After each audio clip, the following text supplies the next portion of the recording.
Hello friends, welcome back to your channel. First সন্ধ্যায় নিলাম একটা ছোট্ট মিনি ব্লগ। এখন বাজে 6টা, তাই তৎক্ষণাৎ কিচেন রুমে প্রবেশ করে নিয়েছি। শুধু প্রবেশ করিনি, কাজ করেও স্টার্ট করে দিয়েছি। আর এখন বানাচ্ছি গোলা রুটি। তার জন্য আটা নিয়ে নিয়েছি, পরিমাণ মতো লবণ, পরিমাণ মতো চিনি, পরিমাণ মতো জল দিয়ে একটা ভালো করে ঘোল বানিয়ে নিয়েছি। এদিকে তাওয়া যেহেতু গরম হয়ে গেছে, তার জন্য হালকা তেল লাগিয়ে নিলাম। তেল লাগানোর পর ঘোলা আটাটা সেটা আমি সুন্দর করে গোল করে দিয়ে দিলাম। তারপরে নেড়ে চেড়ে ভালো করে নিয়ে নিলাম। আর একটার পর একটা চারটা হয়ে গেল গোলা রুটি। গোলা রুটির সাথে চায়ে খাওয়া যাক, তার জন্য চায়ের বন্দোবস্ত করে নিলাম।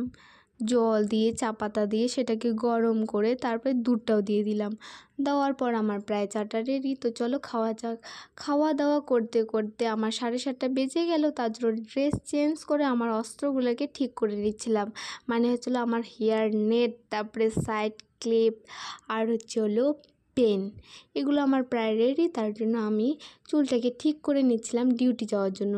আর আমি এইদিকে বলা চলে প্রায় রেডি হয়ে গেছি। তো আজকে এইটুকুই। যদি ভিডিওটা ভালো লাগে অবশ্যই লাইক কমেন্ট করে যাবেন। সো সবাইকে টাটা।